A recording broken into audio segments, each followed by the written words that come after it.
প্রিয় শিক্ষার্থীবৃন্দ, অনেক অনেক শুভেচ্ছা। বরাবরের মতো আমি তোমাদের সাথে আছি মোহাম্মদ আব্দুর রাকিব, প্রভাষক বাংলা, গোমস্তাপুর সলিমান মিয়া কলেজ, গোমস্তাপুর, চাঁপাইনবাবগঞ্জ। আমাদের আজকের আলোচ্য বিষয় সৈয়দ অলিউল্লাহর লাল সালু উপন্যাস।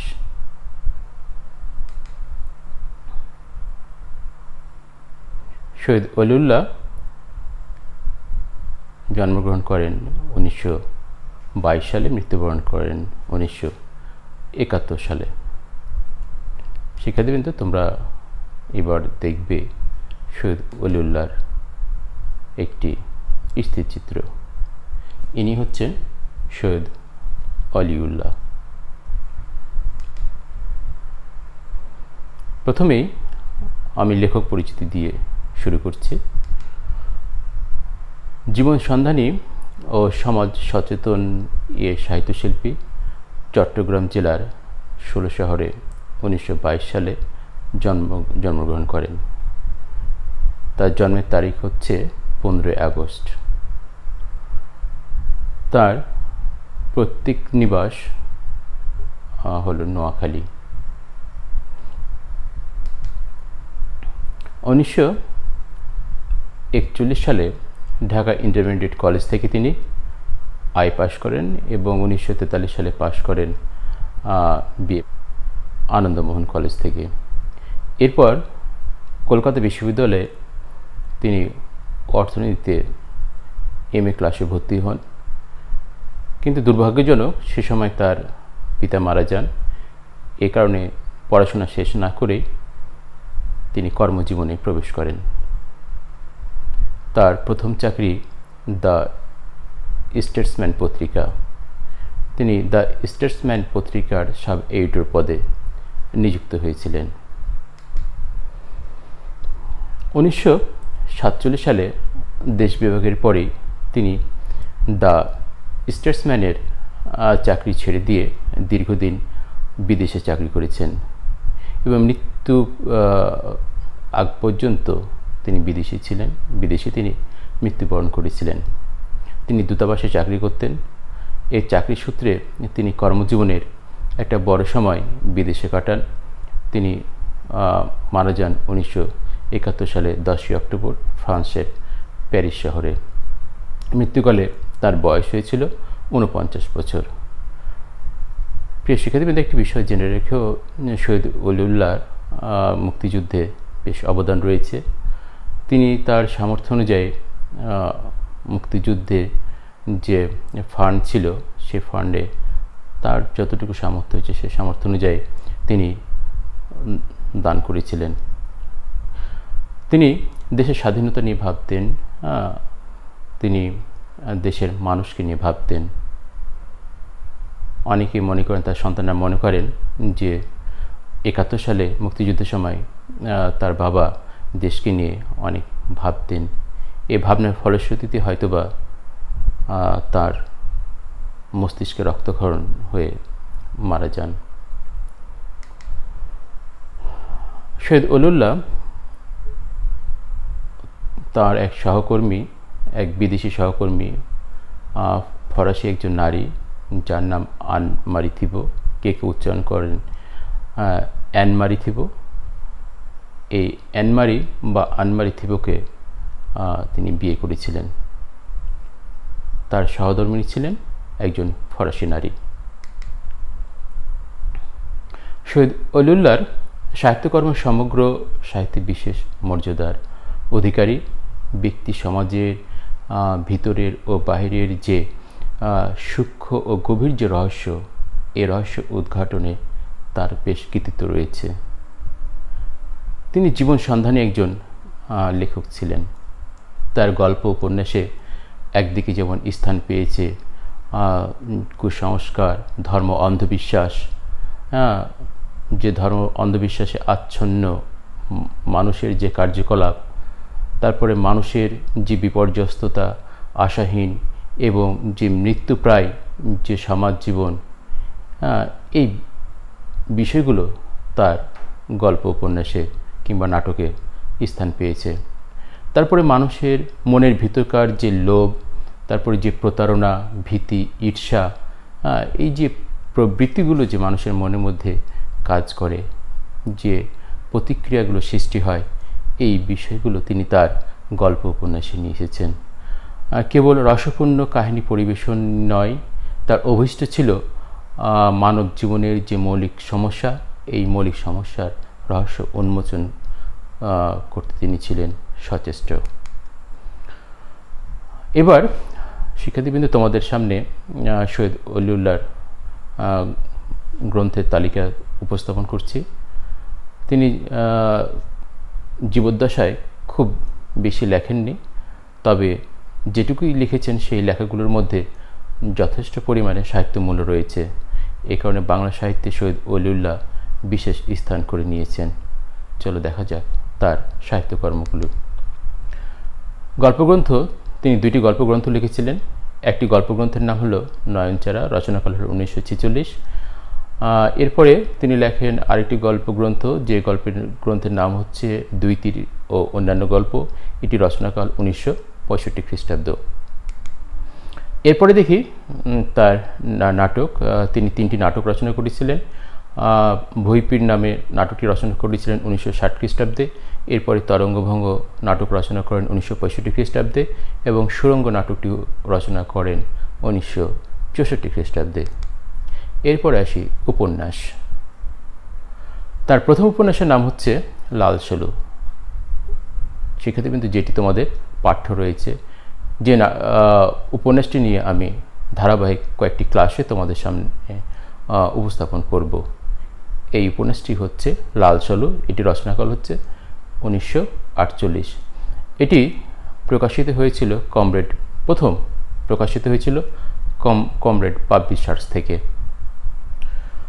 এরপরে উপন্যাসের নাম হচ্ছে চাঁদের অমাবস্যা, 1964 সালে। এরপরে উপন্যাসের নাম হচ্ছে কাদো নদী কাদো, 1968 খ্রিস্টাব্দে। প্রিয় শিক্ষার্থীবৃন্দ, এই লাল সালু উপন্যাসটি 1948 সালে বাংলা ভাষায় রচিত হলেও পরবর্তী পর্যায়ে বিভিন্ন ভাষায় বিভিন্ন সময় এটি অনুদিত হয়েছিল। এটি ফরাসি ভাষায় অনুদিত হয়েছে, ইংরেজি ভাষায় অনুদিত হয়েছে, উর্দু ভাষায় অনুদিত হয়েছে, চেক ভাষায় অনুদিত হয়েছে। এরকম বিভিন্ন ভাষায় এই উপন্যাসটি অনুদিত হয়েছিল। এরপরে আমরা সৈয়দ অলিউল্লাহর যে রচনা, সে রচনার পাঠ পরিচিতি আমরা একটু দেখে নিই। পাঠ সম্পর্কে আমরা একটি ধারণা নেওয়ার চেষ্টা করি। আমাদের দেশ সমাজ মূলত হলো গ্রাম প্রধান। এদেশের বেশিরভাগ লোকই গ্রামে বাস করে। এই বিশাল গ্রামীণ জনগোষ্ঠীর জীবন দীর্ঘকাল ধরে অতিবাহিত হচ্ছে নানা অপরিবর্তনশীল তথাকথিত যে অনাধুনিক বৈশিষ্ট্য, এই বৈশিষ্ট্যকে আশ্রয় করে গ্রাম বাংলার জনগণ বসবাস করে যাচ্ছে একটি সংস্কারকে আঁকড়ে ধরে। এই সমাজ থেকে সৈয়দ অলিউল্লাহ বেছে নিলেন তার উপন্যাসের পটভূমি। শিক্ষার্থীদের এই জায়গাতে একটি বিষয় খেয়াল রেখো যে তিনি জন্মগ্রহণ করেছেন শহরে, বেড়ে উঠেছেন শহরে। তিনি ইচ্ছা করলে নগরকেন্দ্রিক জীবন নিয়ে উপন্যাস রচনা করতে পারতেন, কিন্তু তিনি তা না করে গ্রামের মানুষের জীবনযাত্রা, গ্রামের মানুষের যে প্রতারণার শিকার হয়, গ্রামের মানুষ যে ধর্মীয় কুসংস্কারচ্ছন্ন তা, এই বিষয়গুলো নিয়ে তিনি উপন্যাস লিখেছেন, গল্প লিখেছেন, নাটক লিখেছেন। তিনি গ্রামকে বেছে নিয়েছিলেন। তার যে সাহিত্যের যে চরিত্রগুলো, সেই চরিত্রগুলোর মধ্যে কুসংস্কারাচ্ছন্ন, ধর্মভীরু শোষিত মানুষের কথা উঠে এসেছে। এই বঞ্চিত মানুষগুলোর কথা যেমন একদিকে উঠে এসেছে তার গল্প উপন্যাসের মধ্যে, ঠিক তেমনই অন্যদিকে উঠে এসেছে যে গ্রামের এক শ্রেণীর যে প্রতারক, শট, ধর্ম ব্যবসায়ী, তারপরে শোষক, যে ভূস্বামী, এই শ্রেণীর মানুষগুলোর চিত্র আমরা তার লেখার মধ্যে দেখতে পাই। দু শ্রেণীর মানুষের কথা তার সাহিত্যের মধ্যে এসেছে। এক, যারা শোষণ হচ্ছে এবং যারা শোষণ করছে, এই দুই শ্রেণীর মানুষের কথা আমরা তার গল্প উপন্যাসে লক্ষ্য করি। লাল সালু একটি সামাজিক সমস্যামূলক উপন্যাস। এর বিষয় হচ্ছে যুগ যুগ ধরে শেকড় গাড়া যে কুসংস্কার, অন্ধবিশ্বাস এবং ভীতির সঙ্গে যে সুস্থ জীবনাকাঙ্ক্ষার যে দ্বন্দ্ব, এই বিষয়গুলোই এই লাল সালু উপন্যাসে উঠে এসেছে। গ্রামবাসীর যে সরলতা, যে ধর্মবিশ্বাস, এই ধর্মবিশ্বাসের সুযোগ নিয়ে কতিপয় যে ধর্ম ব্যবসায়ী যে প্রতারণার যে জাল বুনে কীভাবে তাদের যে শোষণ করে, শাসন করে, তারই চিত্র আমরা লক্ষ্য করি এই লাল সালু উপন্যাসে। এই উপন্যাসের কাহিনীটি ছোট, সাধারণ এবং সামান্য, কিন্তু এর যে গ্রন্থনা ও বিন্যাস এটি অত্যন্ত মজবুত। লেখক সাধারণ একটি ঘটনাকে অসামান্য নৈপুণ্যে বিশ্লেষণধর্মী আলো ফেলে তাৎপর্যমণ্ডিত করে তুলেছেন। এখানেই লেখকের সার্থকতা। এরপরে আমরা লাল সালু উপন্যাসের প্রকাশ তথ্য জানানোর চেষ্টা করছি। লাল সালু উপন্যাস আমি কিছুক্ষণ আগে বললাম যে লাল সালু উপন্যাস প্রকাশিত হয়েছে 1948 খ্রিস্টাব্দে। এরপরে 1960 খ্রিস্টাব্দে লাল সালু উপন্যাসের উর্দু অনুবাদ করাচি থেকে প্রকাশিত হয় এবং এই উর্দু অনুবাদটির নাম লাল সালুই ছিল। এর অনুবাদক ছিলেন কলিমুল্লাহ। এরপরে দেখি 1961 খ্রিস্টাব্দে প্রকাশিত হয় লাল সালু উপন্যাসের ফরাসি অনুবাদ। এই অনুবাদটি করেন তার সহধর্মিণী আনমারি থিভো। এটি ফরাসি ভাষায় এই উপন্যাসটির নামকরণ করা হয়েছিল। এই উপন্যাসটির নামকরণ করা হয়েছিল লার্ব্রো সান্স রাসিন্স, যেটির মানে হচ্ছে শিকড়হীন গাছ। এরপর 1967 খ্রিস্টাব্দে প্রকাশিত হয় লাল সালু উপন্যাসের ইংরেজি অনুবাদ। লেখক নিজেই এই অনুবাদটি করেছিলেন। এই অনুবাদটির নাম তিনি দিয়েছিলেন ট্রি উইদাউট রুটস। পরীক্ষাতে তোমাদের প্রশ্ন আসতে পারে যে লাল সালু উপন্যাসের ইংরেজি অনুবাদটির নাম কি। তোমাদের মনে রাখতে হবে সেটির নাম হচ্ছে ট্রি উইদাউট রুটস। এরপরে তোমাদের একটু জেনে নিতে হবে, যেহেতু উপন্যাস তোমাদেরকে পড়াতে যাচ্ছি, উপন্যাস নিয়ে যেহেতু আলোচনা করব, কাজেই উপন্যাসের সংজ্ঞা এবং উপন্যাসের উপাদান তোমাদের জেনে নেওয়া দরকার। সেই প্রেক্ষিতে উপন্যাস কাকে বলে এবং কোন কোন উপাদানগুলোর ভিত্তিতে একটি উপন্যাসকে সার্থক উপন্যাস বলা হয়, এই বিষয়গুলো তোমাদেরকে জানানোর চেষ্টা করছি। উপন্যাসের ইংরেজি সমার্থক শব্দ হলো নভেল। তোমরা অনেকেই জানো যে উপন্যাসকে ইংরেজিতে বলা হয় নভেল। এটির এই যে নভেল যে শব্দটি বললাম, এই শব্দটি হলো ল্যাটিন একটি শব্দ রয়েছে, ল্যাটিন শব্দ নভেলাস। এই নভেলাস এই শব্দটি আবার নোভাস জাত শব্দ থেকে সৃষ্টি হয়েছে। এই নভেলাস থেকেই ইংরেজি যে নভেল শব্দটি উচ্চারণ করলাম, এই নভেল শব্দটি সৃষ্টি হয়েছে। এর মানে দাঁড়ায় যে নতুন গল্প বা উপাখ্যান। এখন স্পেসিফিকভাবে যদি কেউ উপন্যাসের সংজ্ঞা জানতে চায় তাহলে কিন্তু সেটি বলা কঠিন। তারপরও এক একজন মনীষী এক এক রকমভাবে উপন্যাসের সংজ্ঞা দেওয়ার চেষ্টা করেছেন। আসলে উপন্যাস সাহিত্যের ব্যাপকতা ও বৈচিত্র্যের জন্য এর সর্বজনগ্রাহ্য সঠিক কোনো সংজ্ঞা নির্মিত হয়নি। তবে সাধারণভাবে আমরা বলতে পারি যে লেখকের দর্শনানুভূতি যদি কোনো বাস্তব কাহিনী অবলম্বনে বা কাল্পনিকতার আশ্রয়ে যে বর্ণনাত্মক শিল্পকর্মে রূপায়িত হয় তাকে বলা হয় উপন্যাস। আমরা এভাবে সাদামাটাভাবে বলতে পারি।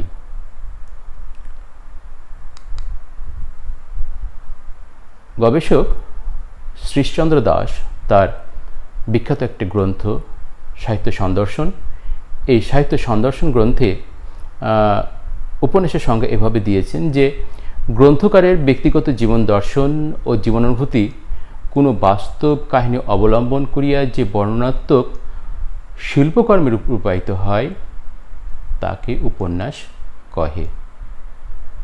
রসালো করে বিশ্বাসযোগ্য করে কাহিনী বর্ণনা করতে হবে। উপন্যাসে একটি কাহিনী থাকবে, সেই কাহিনীটি উপস্থাপন করতে হবে রসালো করে।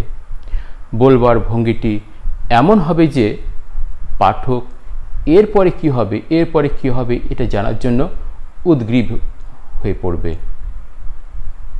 এ প্রসঙ্গে একটি উদাহরণ দিই যে আরবি ভাষায় রচিত একটি কাহিনীমালা রয়েছে, তোমরা নাম নিশ্চয় শুনেছ, আলিফ লাইলা ও লাইলা।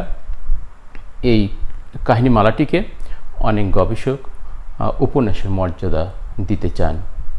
তার কারণ এই আলিফ লাইলার কাহিনী তোমরা অনেকেই জানো, তোমরা নিশ্চয় জানো যে সেই কাহিনীর মধ্যে এক ধরনের উদ্গ্রীবতা ছিল।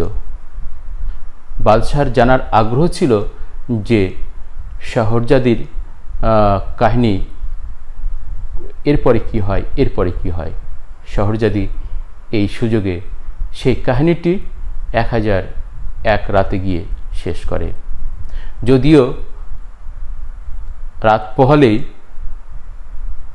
শাহজাদি নগরজাদিকে হত্যা করার কথা ছিল, কিন্তু কাহিনীর কৌতূহলের কারণে নবাব বা বাদশাহ তাকে হত্যা করেননি, গল্প শোনার আগ্রহের কারণে। এভাবে দীর্ঘ সময় কেটে যায়। 1001 রাত্রি পার হওয়ার পর নারীদের প্রতি বাদশাহর যে বিদ্বেষ ছিল সে বিদ্বেষ কেটে যায় এবং শাহরজাদিকে তিনি বিয়ে করে রাজরানী বানিয়ে ফেলেন। এ কারণেই আলিফ লাইলার কাহিনীকে অনেকে উপন্যাসের মর্যাদা দিতে চান। এরপরে আসি এখন উপন্যাসের উপাদান। একটি উপন্যাসকে সার্থকতা বলার জন্য বেশ কিছু উপাদান রয়েছে, মানদণ্ড রয়েছে, যে মানদণ্ডগুলির ভিত্তিতে আমরা বিচার বিশ্লেষণ করে প্রমাণ করার চেষ্টা করি যে এই উপন্যাসটি সার্থক কি সার্থক নয়। একটা সার্থক উপন্যাসে 5টি, মতান্তরে 6টি উপাদান থাকবে। এই উপাদানগুলো যদি উপস্থিতি থাকে তাহলে সে উপন্যাসের মধ্যে সার্থকতা লক্ষ্য করা যায়। প্রথমে আসি কাহিনী, আখ্যান বা ইংরেজিতে যাকে বলা হয় প্লট।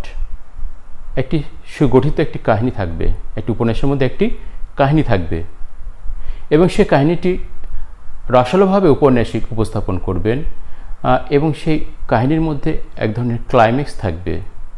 এই যে আগে বললাম আলিফ লাইলার কাহিনী, যে এরপরে কি হয় এরকম এক ধরনের ক্লাইম্যাক্স আমরা লক্ষ্য করব উপন্যাসের মধ্যে। এবং আরেকটি বিষয় মনে রাখতে হবে যে উপন্যাসের কাহিনীটির মধ্যে ক্রেডিবিলিটি অর্থাৎ বিশ্বাসযোগ্যতা যেন থাকে। আজগুবি রাক্ষস খোকসের কাহিনী নিয়ে উপন্যাস হতে পারে না, সেটা হয়ে যাবে রূপকথা। একটি সার্থক উপন্যাস এমনভাবে রচিত হবে যেটি পড়লে মনে হবে এ তো আমার জীবনেরই কাহিনী, আমার সুখ দুঃখ আনন্দ বেদনা প্রেম ভালোবাসারই কাহিনী। কিংবা মনে হতে পারে এ তো আমার বন্ধুর জীবনেরই কাহিনী এখানে বর্ণনা করা হচ্ছে, কিংবা আমার পরিচিত কোনো আত্মীয়ের বা আশেপাশে কোনো ব্যক্তির জীবনের কাহিনী এখানে বর্ণনা করা হচ্ছে। পড়ে যেন মনে না হয় যে এখানে আজগুবি কোনো কথাবার্তা বলা হচ্ছে। এক ধরনের বিশ্বাসযোগ্যতা থাকতে হবে সে কাহিনীর মধ্যে। এরপরে চরিত্র সৃষ্টি বা ক্যারেক্টার, ইংরেজিতে যাকে বলা হয় ক্যারেক্টার। লেখক চরিত্রকে এমন চমৎকারভাবে ফুটিয়ে তুলবেন যেন পাঠক পড়তে গিয়ে সেই চরিত্রটি তার চোখের সামনে যেন ফুটে ওঠে। তিনি সেই চরিত্রটিকে যেন আয়নার মতো দেখতে পায়, এমনভাবে চরিত্রকে ফুটিয়ে তুলবেন লেখক, এবং সেই চরিত্রগুলোর মধ্যে সংলাপ দিবেন, ডায়ালগ দিবেন, কথোপকথন দিবেন, সেই কাহিনীকে প্রাণবন্ত করার জন্য। এবং এই কাহিনী আবর্তিত হবে একটি স্থান, কাল, সমাজকে কেন্দ্র করে। নিশ্চয় মানুষ এই সমাজে বাস করে, একটা সময়কে কেন্দ্র করে মানুষ সামনের দিকে এগিয়ে যায়। মানুষের জীবনের ঘটনা একটা কালকে কেন্দ্র করেই কিন্তু ঘটে, কোন এক কালেই ঘটে।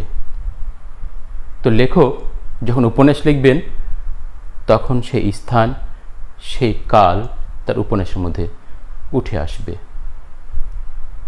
তারপর ভাষা, ঔপন্যাসিক যখন উপন্যাস লিখবেন তখন তার মাথায় থাকবে যে আমি কোন অঞ্চলের বা কোন জনগোষ্ঠীর কথা আমি আমার উপন্যাসে লিখছি। দেখা গেল কোন জেলে সম্প্রদায়ের কথা উপন্যাসে বর্ণনা করছেন, কিন্তু সেখানে স্ট্যান্ডার্ড বা প্রমিত বাংলা যদি তার মুখে জুড়ে দেয়, তার বিষয়টি কেমন হবে? নিশ্চয় সেই চরিত্রটির মধ্যে প্রাণবন্ত ভাব থাকবে না। কাজেই চরিত্রের খাতিরে ভাষা প্রয়োগের ব্যাপারে সচেতন থাকতে হবে, কোন ভাষা কোন চরিত্রের ক্ষেত্রে মানানসই হবে, এই বিষয়টি লেখক ভাববেন। ভাষা একটা গুরুত্বপূর্ণ বিষয় উপন্যাসের জন্য। এরপরে আসে জীবন দর্শন, যেটি একটি উপন্যাসের জন্য খুব গুরুত্বপূর্ণ একটি বিষয়। এই পৃথিবীতে এক একজন মানুষের জীবন ভাবনা এক এক রকম।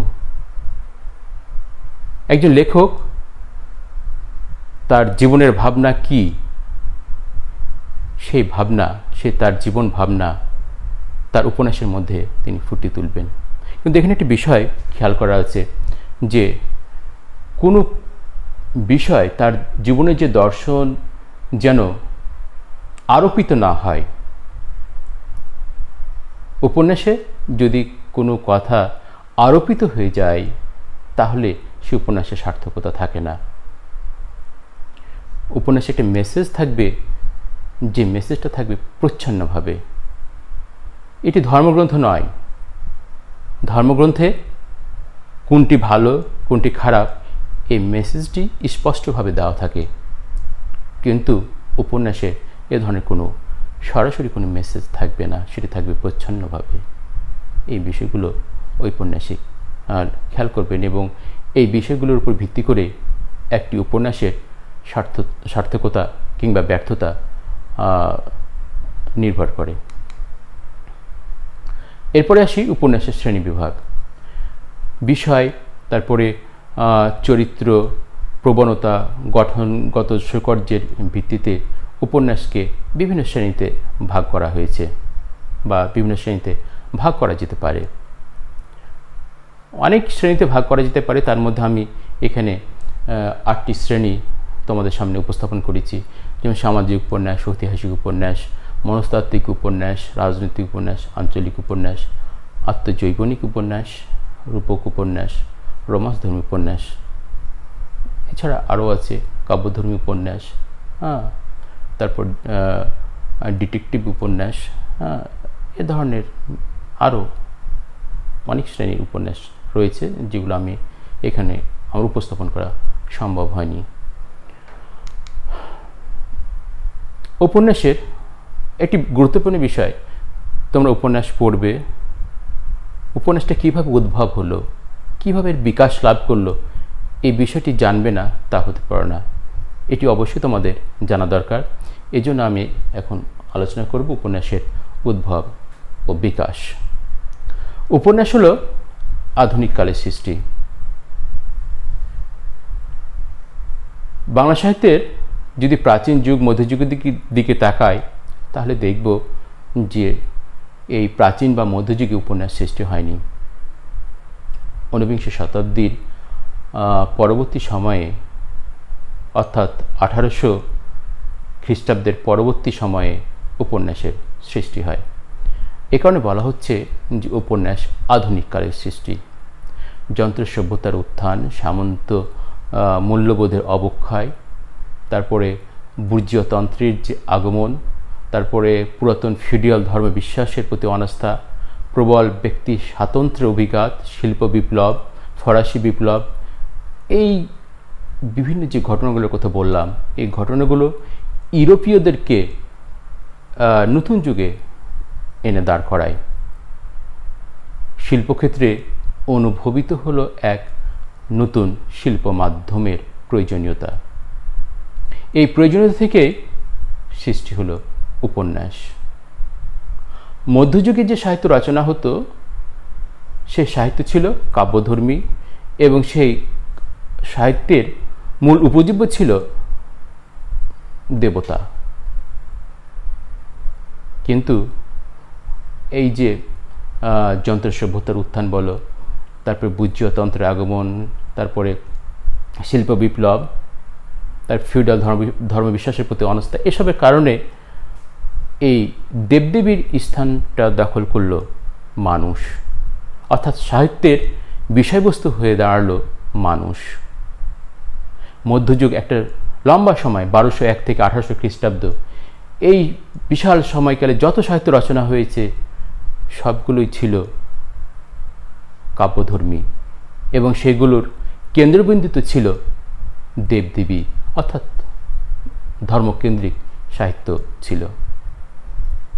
কিন্তু এই 19বিংশ শতাব্দীর পর এই দেবদেবীর আসনটা সরিয়ে সেখানে আসন গেড়ে বসলেন মানুষ, মানুষের প্রেম, মানুষের ভালোবাসা, সুখ দুঃখ, আনন্দ বেদনা।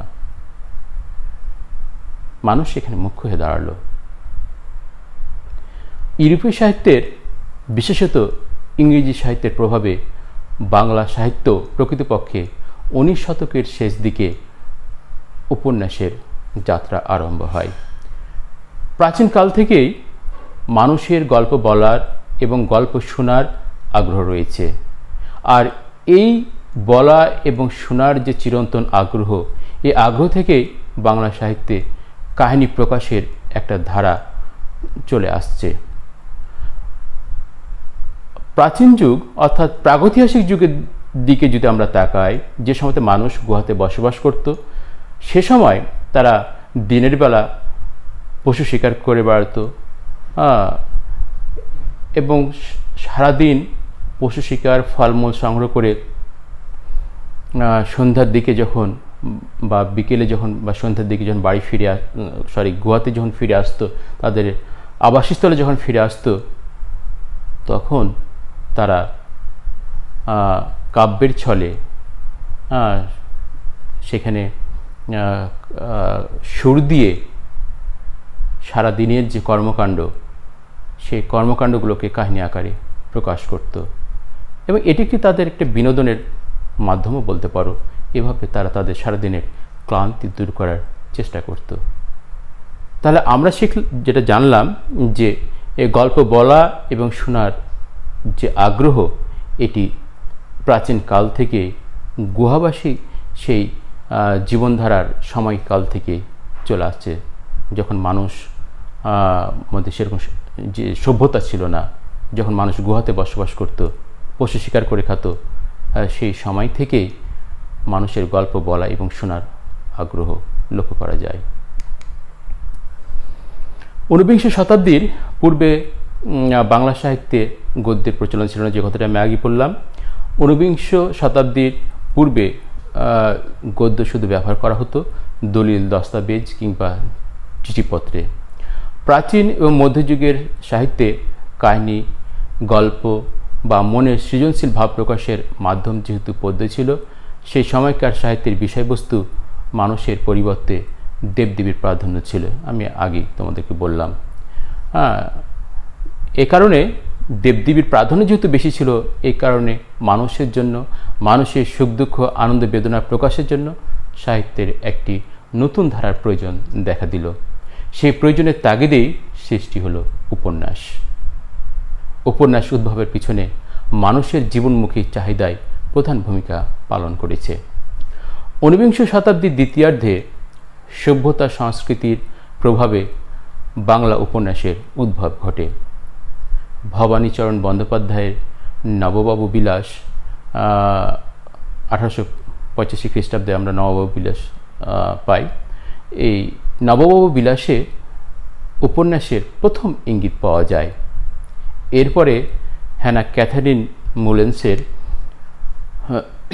ফুলমণি ও করুণার বিবরণ নামক গ্রন্থে, যেটি 1825 খ্রিস্টাব্দে রচিত হয়, এই গ্রন্থের মধ্যে উপন্যাসের ইঙ্গিত আরও স্পষ্টতর হয়।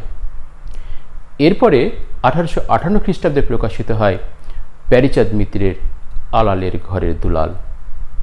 এটি বাংলা উপন্যাসের বিবর্তনে একটি স্মরণীয় গ্রন্থ।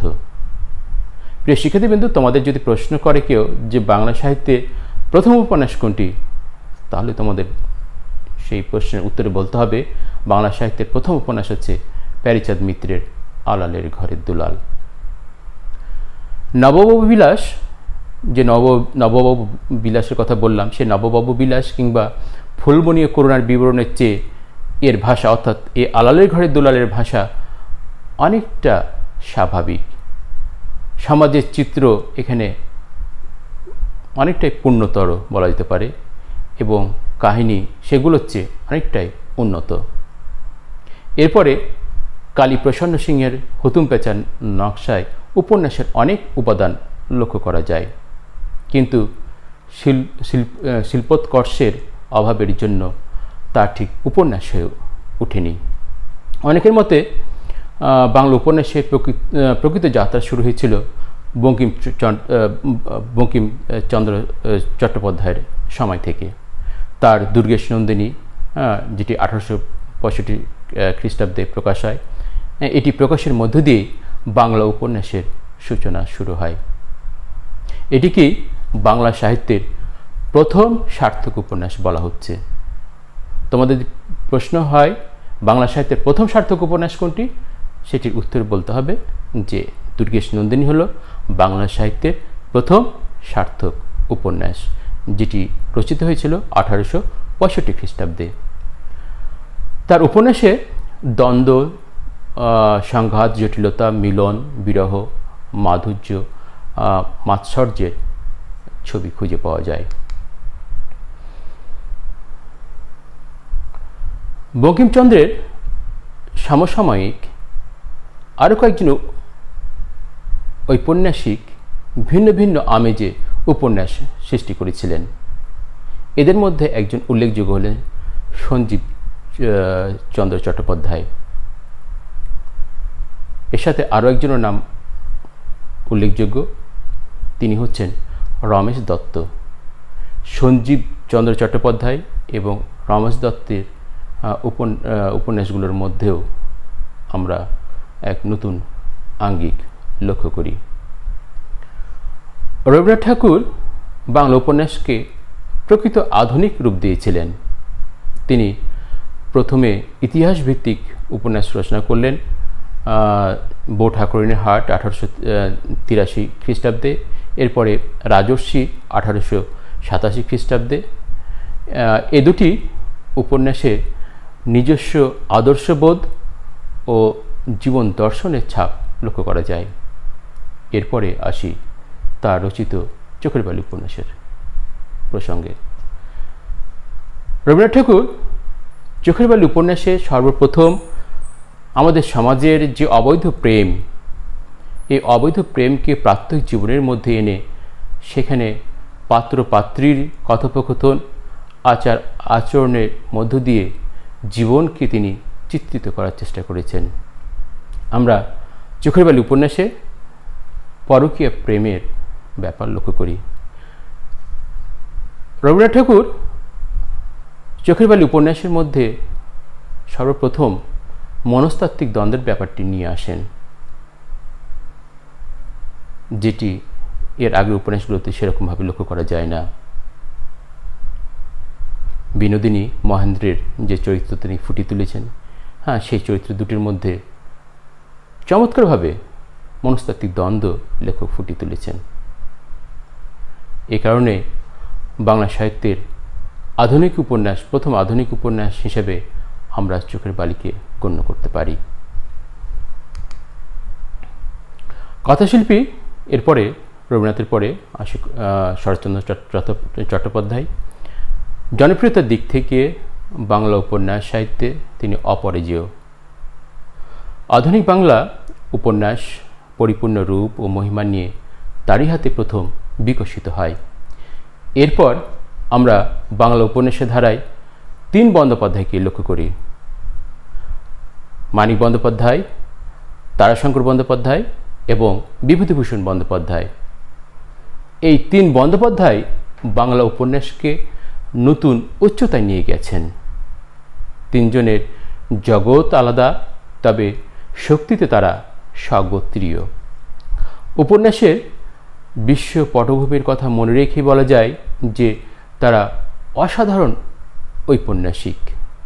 মানিকের পদ্মা নদীর মাঝি পুতুল নাচের ইতিকথা, তারপরে তারাশঙ্করের হাঁসুলি বাঁকের উপকথা, গণদেবতা, বিভূতিভূষণ বন্দ্যোপাধ্যায়ের পথের পাঁচালী, আরণ্যক অপূর্ব রচনা। বাংলা উপন্যাসের বিকাশে এই 3 বন্দ্যোপাধ্যায় বিশিষ্ট ভূমিকা রেখে গেছেন। প্রিয় শিক্ষার্থীবৃন্দ, আজকের মতো আমি আমার বক্তব্য এখানে শেষ করছি। লালসালু উপন্যাসটিকে নিয়ে আমি কয়েকটি পর্বে তোমাদের সামনে আলোচনা করব। আগামী দিন আবার নতুন কোনো পর্ব নিয়ে তোমাদের সামনে উপস্থিত হব। ততদিন সকলে ভালো থেকো, সুস্থ থেকো। আল্লাহ হাফেজ। ধন্যবাদ।